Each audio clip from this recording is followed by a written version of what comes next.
Gan wedi Iesu'n nyddiau hero, gan wedi Iesu'n brenhinau, gwelwyd seren yn y dwyrain, oedd yn arwain at o ef.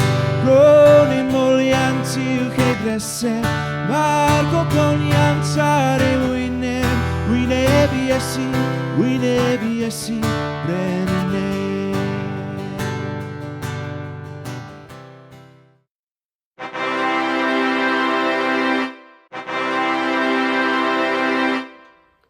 Helo? Helo?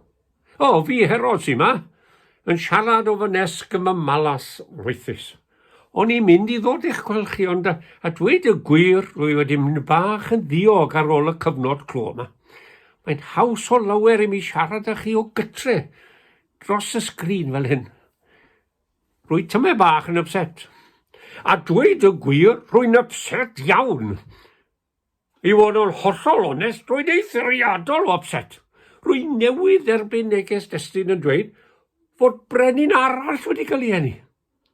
Mwyn cael cadarnhad, rwy wedi checo cyfri Instagram yr yngylion a Snapchat y bugeiliad, ac mae'n debyg bod y stori'n wir.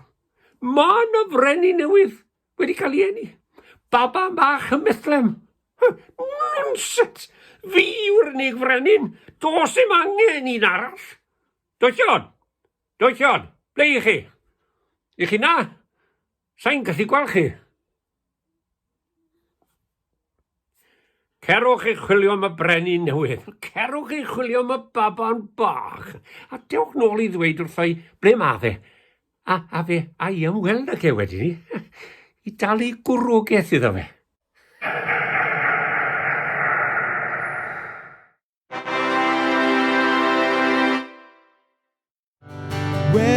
Seren frin y dwyrain, yn sefyll yn ynyn.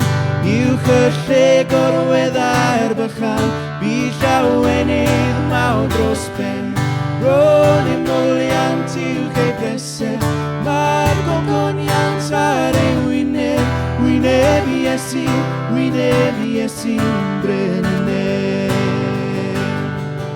Roes y doethion i anregion, oedd ei breseb ar y gwain. A'r athisian i'r asidan, llawer trysor i famau. Ro'n i'n mwliant i'ch ei breseb, mae'r gogoniant ar ei wyneb, wyneb Iesu brenhinau.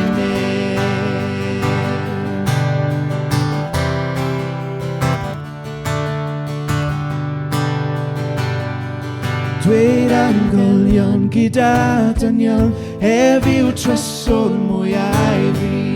A thro rodion o'i braidd ddeall, Iesu Grist fo'n brenin fi. Ro'n i'n mwliant i'w ei breseb, mae'r gogoniant ar ei wyneb, wyneb Iesu brenhinau. Ro'n i'n mwliant i'w ei breseb, mae'r gogoniant ar ei wyneb, wyneb Iesu brenhinau.